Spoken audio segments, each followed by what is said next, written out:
Sideshow presents Get Super with Joshy G. Featuring today's special guest, Alicia Marie.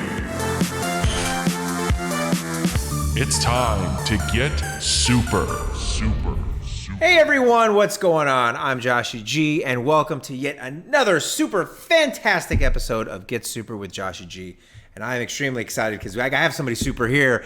I wish in studio, but no, we are doing this obviously socially distanced. It is Alicia Marie, also known as Alicia Marie Body. How are you, Alicia? How are you doing in these fun times where we all got to kind of stay at home, at least for just a little bit longer? Yeah, actually, I've been doing pretty good, but I'm going to be honest with you. I've missed heavy machinery because I have, weights, I've bench as far as fitness goes. But I missed that. I missed the machines. I missed the cables. I missed the gym environment because I sort of grew up in gyms. So I'll be very happy when everything comes back safely. Yes, I can't wait for that as well. But before we get into a little bit of fitness, I would love for the Sideshow community to get to know Alicia Marie. Alicia, you obviously are a costume concept artist and maker. You do makeup and obviously a fitness cyborg, as you would so eloquently put it. But where did Alicia Marie grow up? Like where did it all kind of start for you? First, I want to say I love your shirt. Oh, thank you. I'm a big Motu fan, and one of my most popular costumes that people really liked was a sort of He-Man gender bend I did, and I was very happy about that because I happen to love He-Man. But anyway, my story is okay. When I was younger, I was always just really hyper. I liked reading things. I discovered comic books first. And when I sort of just became obsessed with the way how women were drawn in comic books. I was like, they all look really strong. And I was like, they look really cool. And way back then in the Stone Ages, when I was a kid, women with muscles and abdominals was not like a thing like it is today. So for me to see that was like, can people really look like this? And then I saw the women's volleyball team, the U.S. women's volleyball team, and Gabrielle Reese, like 6 feet tall, looking legit like a Themyscira in Amazon. And I was like, that's what I want to look like. And that's when I started just learning about fitness stuff. So I was probably like 4th grade. And then I started training people when I was like 15. We're like teaching like aerobics classes, like in the gym when I was like 15. But I see that's such a great thing to hear because a lot of times, and this comes from my own personal story. When I was growing up, you see things like He-Man, like we discussed, or like professional wrestling, and you see these as a young adult, or as a young child, you want to emulate this and or look like these. These are your heroes. These are the people you look up to. So when you see cartoon characters like She-Hulk or Storm growing up in the comic books, that's kind of a cool story for a female to look at that and see like, man, that's somebody that I want to emulate. Now, how did your friends take it when you decided to, instead of, most females or most girls, they gear towards like the Barbies, and again, that there's nothing wrong with that. You clearly went the other direction. Was there any pushback at all, or were people kind of supporting you as you wanted to get into more of this fitness round? Well, it's funny because my mother thought it was really funny, so she went and bought me like these little Jack LaLanne like hand weights when I was like 9. They were like 1 or 2 pounds each, and I used to go downstairs and do this with them. But yeah, exactly what you said. The outside world was like, I distinctly remember people saying, why do you want to look like a boy? And when I was like around in 6th grade, I started getting little teeny muscles because I was working out in the basement, like with like workout tapes and stuff. I really fell in love with fitness very, very young. So people would, like my friends would say, why do you want to look like a boy? And I was like, I don't want to look like a boy. I want to look like She-Hulk. I just thought it was very cool. Yeah, exactly. So the idea that women being fit is a beauty standard thing is, for me, extremely new. It's new for everybody. For most of my adult life, it was something that I've been dragged for. Like, people would be like, the women don't look good with biceps. Why would you want to have abs? Why would you want to have muscle? Guys don't find that attractive. I was like, I've never had a problem. Yeah, exactly. And again, it's just such a weird time because you have these young boys looking at comic books and seeing, their comic book characters, even go so far as to the cartoons, right? Your Baroness and your G.I. Joes or your Evelyn or Tila's and Masters of the Universe. These women were jacked and they were physically fit. And again, kind of like what you were saying, it was really a weird time where people looked down upon that, right? They wanted you to look a certain way. And now it's a little bit more accepted. Oh, yeah. Now it's everybody's on social media like this and showing their abs. And I'm like, but for me, it's still very sort of, I have a wistful sort of feeling when I see it because I'm like, for years, people would dig me for it. And now, like, I used to be the only female in any weight room. Like, in high school, I was the only girl in the weight room in high school. Yeah. So, I mean, it's a beautiful thing, though. Yeah, but breaking barriers and in a sense, like setting a standard for people. They're like, hey, look. And what sounds so cool about your story is that it didn't sway you, right? For a lot of people, if they try to do that and were to get made fun of or bullied or whatever the case may be, they would have been like, you know what, they're right. I guess I'll go watch Strawberry Shortcake or Rainbow Bright. And again, for all you Strawberry Shortcake and Rainbow Bright fans, not that there's anything wrong with that, but you stuck the course, and that's what's so really cool, that you weren't swayed when people were telling you, hey, look, cut it out. You're looking too boyish or too mannish, because there's nothing wrong with looking strong, at least in my opinion. I was like, who doesn't want to look like they could kick someone's butt? I'm sorry. I've always thought it was just people who look like physically like machines. I've always been fascinated by that whole concept of people being like this sort of machine. So I will always, even when I'm 90 years old, I'll still be like, I may not have abs. I may not be like posing on Instagram. Maybe I will. Who knows? But I'll always be fascinated with taking care of myself and just being healthy and capable. So when you get into your teenage years, do you start to dress up as these comic book characters that you see? Do you start doing your makeup like them, or does that take a little bit before you finally get into that phase? Well, it's weird because I've always been a dress-up type. So when I was younger, the way I did it was I would just enter like costume contests. I would always do really well in them. Like I would put together Disney costumes and I would enter contests and I'd be like, oh cool, I won like $20 to, GameStop or whatever it was. So I remember when I started putting like comic book pictures in my lockers.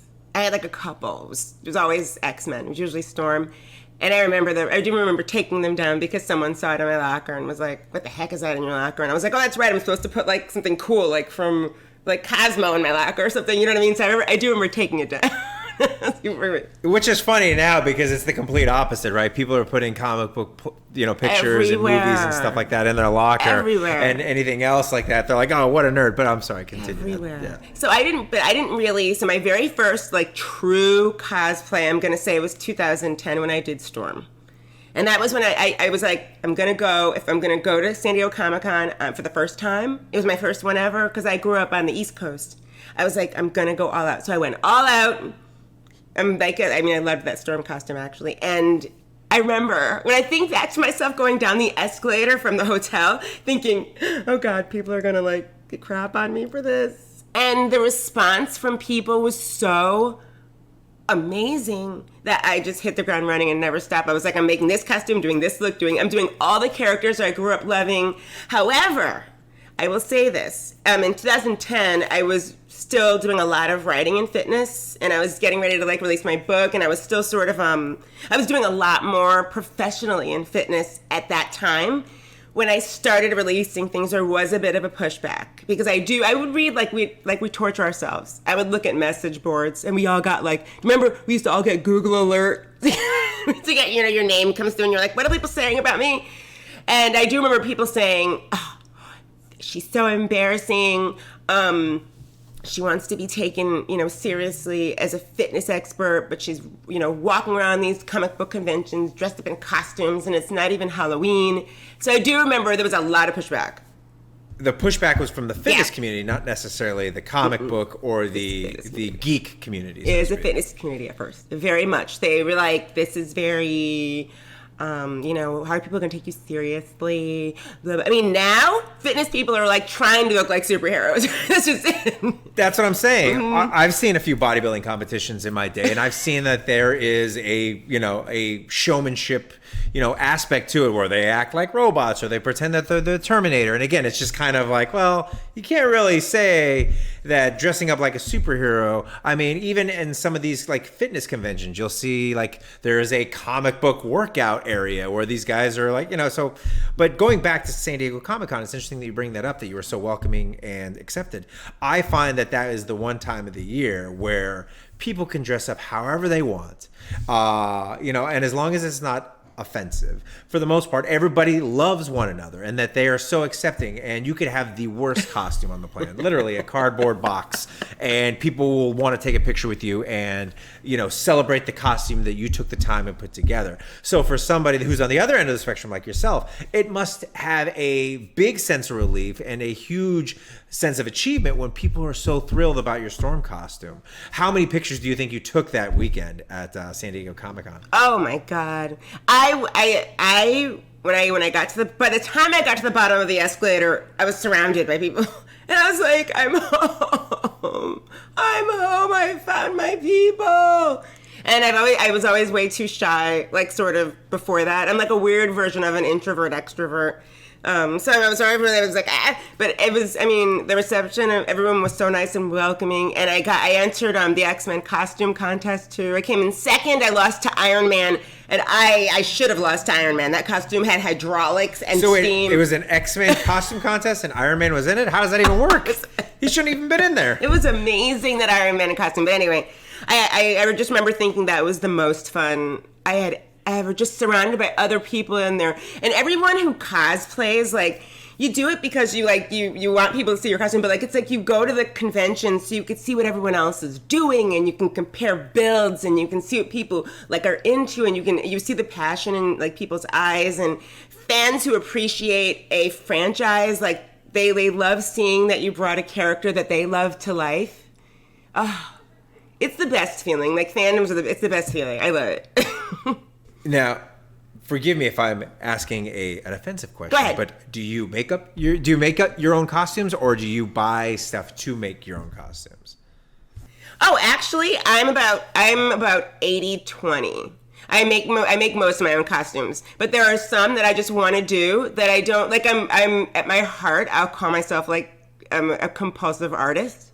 So if I see something that like I have to make that, I have to make it, then I will start making it. But at the same time, if there's like a bodysuit that I need for a costume that is not as exciting for me to make, I have friends who are just as crazy about spandex as I am about foam and thermoplastic. And I'll be like, yo, I'll throw you this money if you'll make this stretch suit and do it up, and then I'll work on this part of the costume. I love that part too.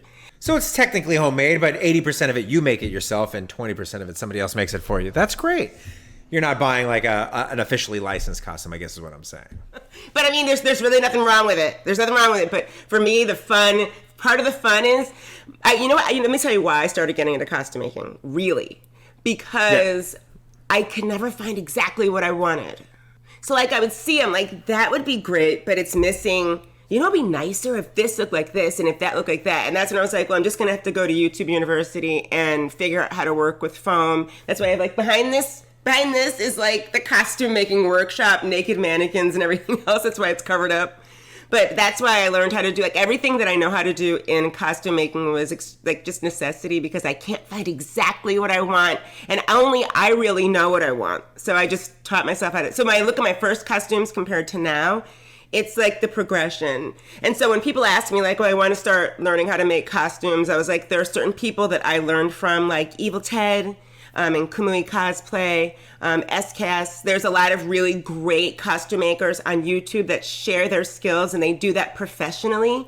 So I learned a lot from them, and I just said, I'm just going to make a lot of mistakes. And so now I compare my before and after, and it's like night and day. Now, is there a character that you would love to see your own rendition of, right? So is there a character, whether it be Marvel, DC, any kind of franchise really, that you see that you're like, man, I would love to do my own rendition of this character? I do that a lot. Like, I'll take a character, and this is why I love fan art so much, and why I stay on DeviantArt, because artists are always doing, like, their sort of fan art version of this character. And oftentimes, there's a lot of characters I love across many different genres, like whether it's anime, video games, comic books, sci-fi. A lot of times, costumes and looks have been done so much that when you go on like DeviantArt and you see how like an artist envisioned like this character, I'm like, I wonder what it would look like to make that costume that artist like created in their mind. And then I'll like end up stalking the artist, like writing them, do you mind if I make a costume of your artwork? And 99% of the time they're like, go for it, just tag me. And so that's how I get, that's a lot of my costumes. Like I just posted up on socials and people are like, oh, that looks really cool. So it's like artists being inspired by art being inspired by art. Yeah, and it's kind of a cool thing too, as a spectator of, when you go to these comic book conventions or costume cosplay contests, you see somebody's imagination kind of run wild, right? Maybe you're not a big fan of the Burgess Meredith Penguin, maybe you're not a huge fan of the Tim Burton Penguin, but if you find a cool combination of in between and you have the mindset to create that costume, as a fan and seeing that being brought to life, it's really, really fun. So I'm glad that you're able to do that as well. Now, when you talk about going to San Diego Comic-Con, which is obviously the big one, and you debut your Storm costume, what would you say is your biggest hit? What was your biggest hit at one of these comic book conventions? My biggest hit? What's interesting? I get a lot of love for costumes that I want to say morph, but when I think people can recognize when I make changes in costumes and the fans appreciate, oh, I noticed that you did this and it sort of makes sense for her, so I like what you did. But the costume that really just sort of people love to death, and I've seen like memes of it, and is the Totally Spies costume, a group I did with two friends. My friend Brianna DeCoster and Christina Ariel. We decided, do you remember Totally Spies from the 90s? I believe so, yeah. It was animated series. These three girls were like these spies, and they always had these really funny, quirky adventures, and it was really well written, and it was so funny. I remember my friend just in one of our little group chats said, we should do Totally Spies, and I'm like, totally! We did it, and like, it just, when a costume goes viral like that, you get love and hate all around. But some of it, even the hate parts were sort of like hilarious. Like people were like, oh my God, these three girls look like budget Destiny's Child. I had to laugh. But again, it's always those kind of small characters or those small like little nods to your childhood that it doesn't matter what people say, because as long as it makes you laugh on the inside or as long as it makes you happy, it doesn't really matter, People loved it. People were like, where is this show?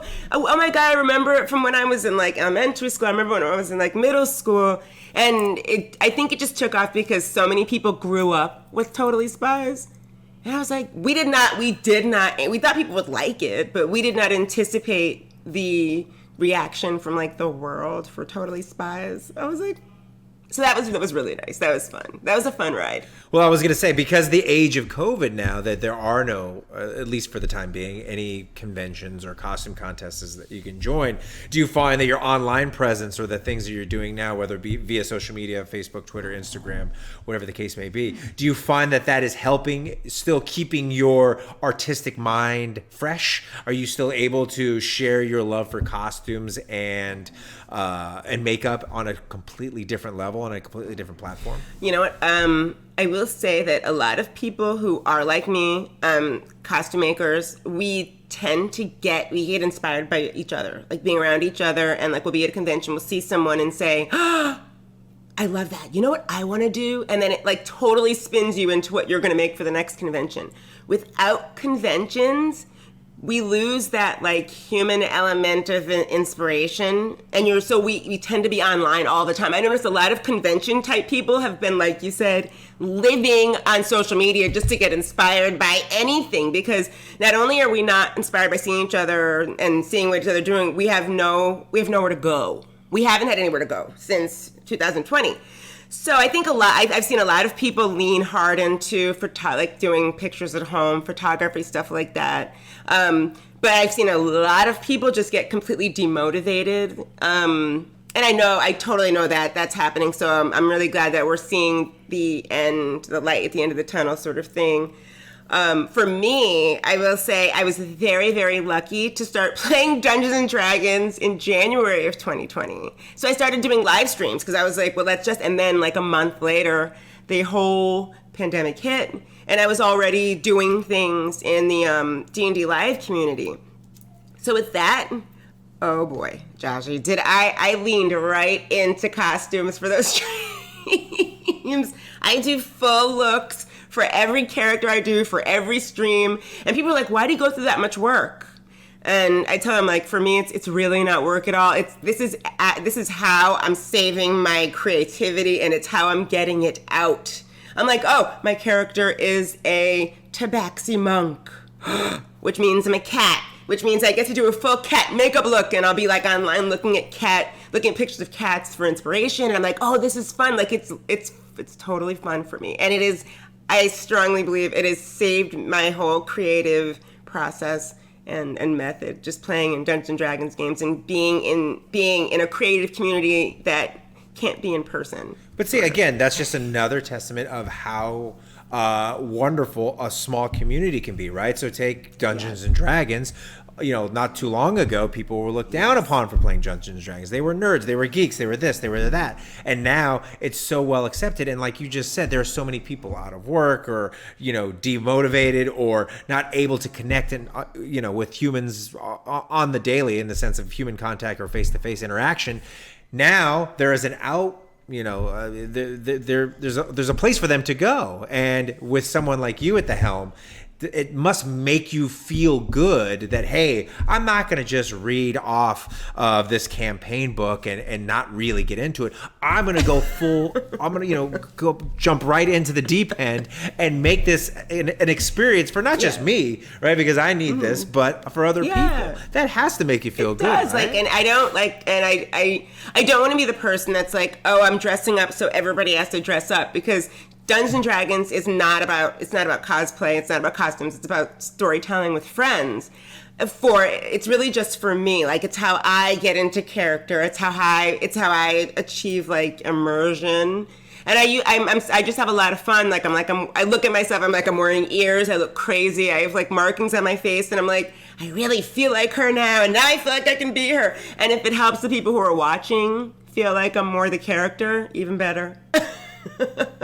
But in a way, too, like, it also has to make you feel good that there may be another Alicia Marie out there, right, that may get bullied or teased or whatever the case may be, and then she turns on her computer and sees, you there dressed up and getting into it. That may give her the confidence to be like, yeah, you know what, this is something that I love, and I'm not going to change that for anybody. So, in a sense, at least I like to think that you are doing good work, even though it sounds like, oh, all you're doing is just playing games on the internet, when in reality, like, you're really making it fun for people, and I think that that's a really cool thing. So I applaud you. I'm having a lot of fun with it, and like I said, the community has been really great. I think there's something to be said for like finding your people. Like, you will know when you found your people, and a lot of people have written to me about getting into Dungeons and Dragons, and I've been really nervous, and I'm like, for years I watched the games on Twitch or on YouTube, and I was always scared.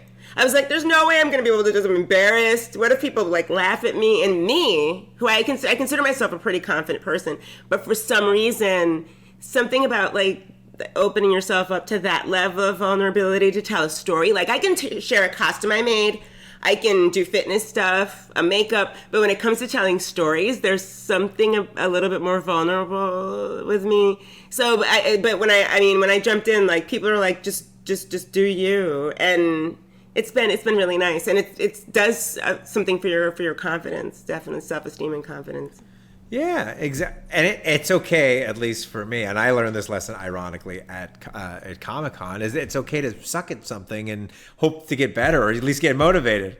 I remember I went to Comic-Con and I was like, what is the table games like Magic the Gathering or Yu-Gi-Oh, I believe, or Yu-Gi-Oh. And again, if I'm butchering it, I apologize. I'm obviously not the demo that they're looking for. But I sat down to play, and I was making all these terrible moves. And I just remember he was literally like maybe 16, 17 years old. He was helping me, and he was like, dude, don't do that. And I'm like, yeah, but I have this card, and it's going to totally get this. He's like, this guy is going to take all your cards. Do not do that. And I, of course, did what I was not supposed to do. And and it was fun. He was trying to teach me, and I was laughing with him. So yeah, it's okay to suck at something and still kind of jump, in the deep end and have some fun with it.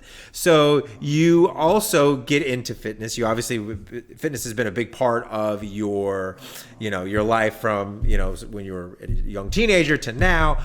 Obviously, the pandemic has shifted some things. We discussed this earlier where you're not able to make it to the gym. Do you find at-home workouts to be just as fun and or if not challenging as going to a gym and, clanging and banging with weights or machines? One word. No! Not at all. I loathe home workouts. But trust me, okay, I'm being totally honest. I've tried my best.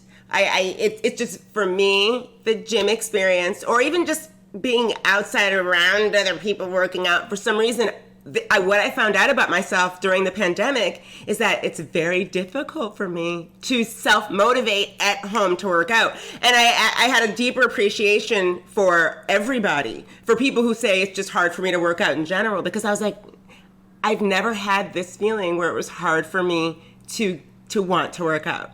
I just, for some reason, was just difficult for me to get, to self-start, to say, okay, I'm going to get up this morning and work out right here in my living room. And I've written workouts about, things you can do in your living room, things you can do in your bedroom, which are fine.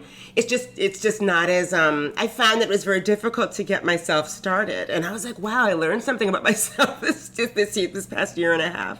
Well, it is difficult to start, but it also, for a coach, it definitely keeps you on your toes, because for an entire year, we've all had to, for the most part, be inside. And so you have to come up with creative ways in creating that gym experience, like filling up a backpack and treating it like a kettlebell, or, using bands to all, with all aspects of using bands. Yeah. But I think, too, for a lot of people, the gym is a very intimidating thing to step into. And so if for those of you that may or may not exercise, if getting started at home is your gateway into stepping into a gym, I'm all for it.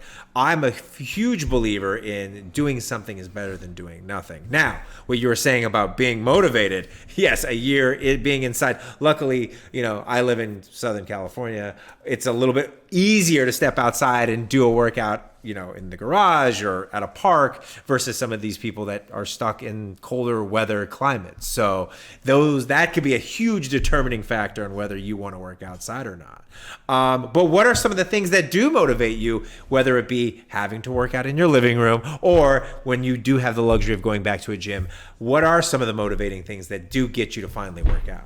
Well, I mean, I think it's really important to just literally stay interested in fitness. I would oftentimes, when I was feeling completely I can't get myself started, and it was very scary for me, because I grew up in fitness. I used to work out in my basement with videotapes, doing workouts, and that was enough for me.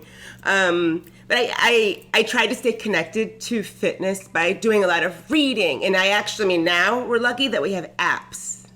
I have apps back in the day. So now there are fitness apps. So I joined a yoga app. I joined the Chris Hemsworth's fitness app. I was like, I just need to, as long as I keep my mind on workouts and getting myself, getting in shape and wanting to be in shape, I'll be fine. I was also struggling with maybe there was a low-grade depression going on, like a lot of people, that was keeping me from being able to connect to fitness, which was something that made me happy my entire life.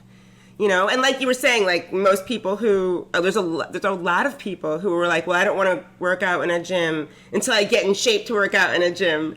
And I used to train people back in the day like that, who would be like, no, I used to go to their house and I'd be like, and they're like, nope, I'm never stepping foot in a gym. And I'd be like, you have to realize it feels intimidating, but there are people who are working out at the gym are not focused on you at all. I know that's hard to internalize, but they're not. It's just that it's just we do it to ourselves, you know. So like you said, bands helped me doing bands, but the ab workouts really helped me stay like fitness minded and focused.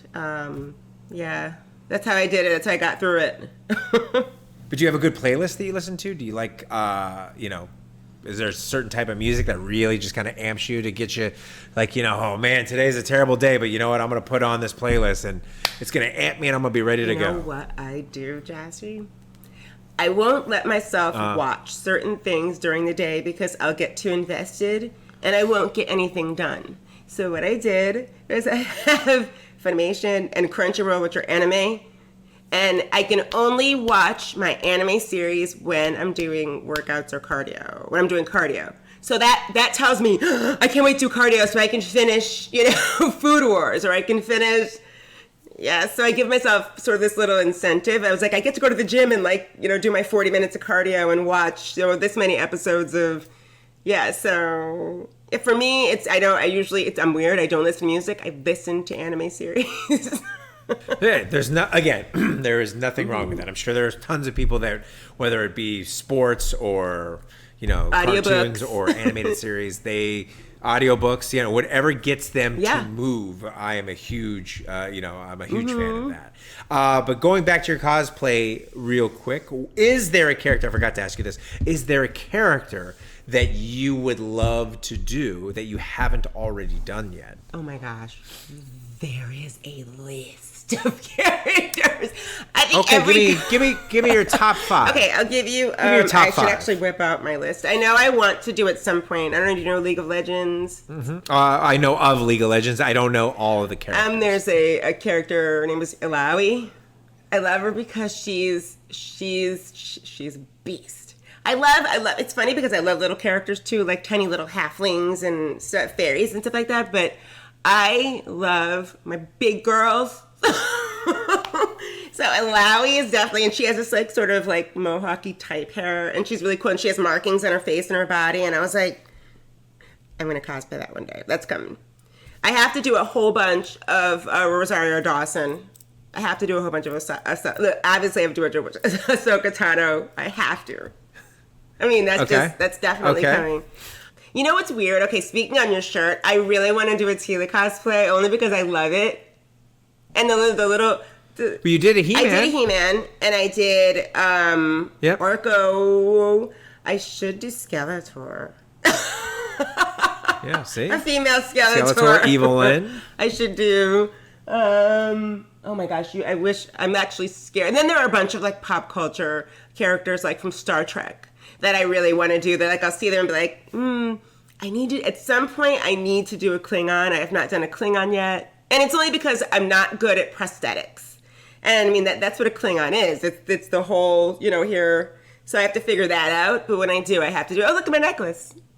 This is a Batleth. I was going to say, your necklace for sure. But also, I've seen some of your Star Wars cosplay. And I'm not a huge Star Wars fan by any means. Meaning, I appreciate the series, but I don't know everything about it. But those were some of your coolest costumes that I saw. So I think that for someone who is kind of a, fan of, will dip his toes in sci-fi, whether it be Star Wars or Star Trek, you could possibly garner some new fans and get them interested in the genre by whatever, costumes you decide to do. So I think that that's kind of cool that you don't just stick to a Marvel and a DC. You'll go, outside the box to hit all fandoms, right? Whether it be League of Legends, your gamers out there, Mortal Kombat, your He-Mans, Mortal Kombat. Yeah, there's so many fun things that you could do. So we'll start a list and we'll a running list of things that I need to get done, finish. I mean, you mentioned G.I. Joe. I'm like, oh my gosh, that's right. That's on my list too. Yeah, Baroness. There you go. I better get the credit for that one. But before we go, I usually ask this question to all my guests. I'm obviously a big pro wrestling fan. I don't know if you knew that or not, but I'm a big pro wrestling fan. Big fan. And I always ask this question of my guests. If you could book your pop culture WrestleMania main event, meaning you could pick any kind of main event. It could be Grogu versus Mini-Me in a steel cage match. It could be Captain America versus Darth Vader in a loser leaves the galaxy match. It could literally be any kind of match with as many participants or as little participants. What would your pop culture WrestleMania main event be and why? Oh, pop culture main wrestling? Oh! Main event. It's got to be the main event. So it's the number one fight on the card. Okay, let's do a massive sort of She-Hulk. So you have Jennifer Walters with. Okay. I'm trying to, like, in my head, I'm trying to balance it with, and then we can take from Mortal Kombat. Let's take Mylena, because even though she's smaller, she's scrappy and she's dangerous. So we have Mylena, then we have She-Hulk. Let's see if we can tag team some people here. Okay, so are they a team? Ooh. Are they a team? Are they on the same team? They're on opposite teams. So you have She-Hulk with. Ooh, let's do She-Hulk with 7 of 9 from Star Trek, because she's. Ooh, that might be interesting. And then do Mylena with. Let me think of a really cool.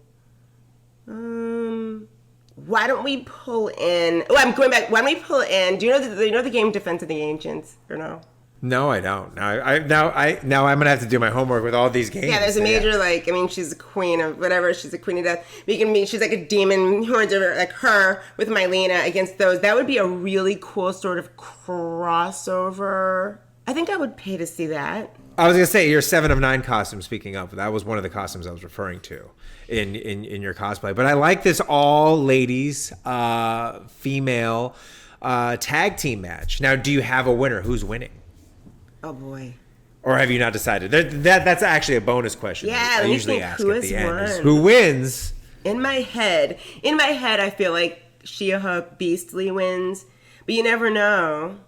7 may just step up and be like, I'm surprised. It's funny because this story is now writing itself in my head, and I'm like, this could be a game campaign. There you go. See, again, I'm helping you out. Helping me. I'm like, wait a minute. Helping you. I appreciate it. I love crossovers in general, so when I think of things like this, I get really excited. I know a lot of people don't like crossovers because people think it screws things up. I'm like, but what about, it makes it. Just have a little bit of imagination, folks. That's all I'm saying. Yes. You don't have to, poo-poo everything, but at the same time, too, you can have a little imagination. Exactly. Ooh. We taught a lot of life lessons here today, Alicia, and that's what I like. Thank you. Thank you. And again, this was a lot of fun. I learned so much. And again, I think the big takeaway from this is don't change who you are. Right? Don't change who you are. Oh my gosh. If you like something, you stick to it because at the end it's your of the life. Day, it's your life. You get one life. One. And that's what I think is really inspiring about your story is that you stuck to what you dug, and here you are. You have made a name for yourself, and I think that that's really, really cool. So thank you, Alicia. Don't go anywhere. Yeah, appreciate it. Don't go anywhere, guys. We're going to do an Alicia Marie inspired workout. You're going to love it, and you can do it in your living room. I know you're not going to like to do it in your living room, Alicia, but you could do it in your living room. So we'll be back here in just a moment. Oh, what's up, everybody? It's the one and only Joshy G, along with Jen Houston. We are Star Wars up, and let me tell you what, we have a fun workout for you today. It is a 12-minute AMRAP. What is an AMRAP, Joshy G? That means as many rounds and reps as possible. We have jumping jacks, something you could do at home in your living room. You get it. We got steam engines. What's a steam engine? Don't worry, Jen will demonstrate. And of course, we got the one and only bench dips or chair dips or something that is elevated that you can dip on. We will talk all about these workouts, or these movements, I should say. Jen's gonna demonstrate in 3, 2, 1. Let's go. All right, 12-minute AMRAP. That means the clock is continuously running. You have on your menu 24 jumping jacks. What are 24 jumping jacks? Jen, show us a good jumping jack.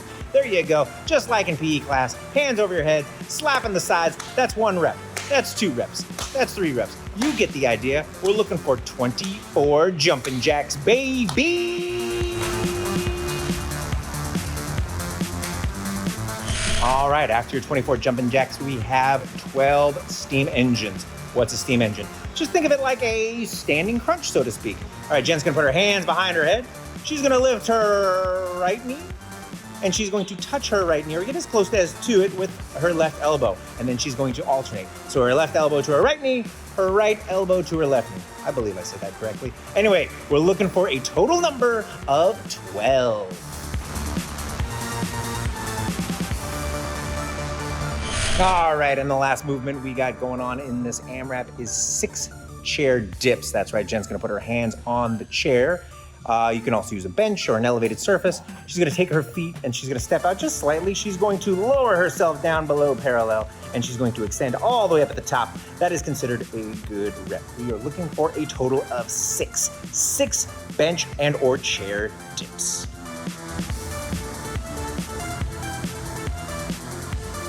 So that is it, ladies and gentlemen, a 12-minute AMRAP. How many rounds and reps can you get in 12 minutes? Remember, 24, 12, 6. You're gonna continuously do that rep scheme of movements until the clock runs out. So we're looking for maybe 5 rounds, 6 rounds, 8 rounds, 10 rounds, 12 rounds. How fast can you go? All right, I'm probably gonna do 34. I'm just kidding. I'm not gonna do 34. But let us know how well you did. Good job, Jen. Give me a 5. And we will see you guys next week. And don't forget to let your geek side show. Did you enjoy that video? Be sure to subscribe by hitting the S icon on your screen and click the bell icon to be notified whenever a new video is posted. Thanks for watching, and don't forget to let your geek side show.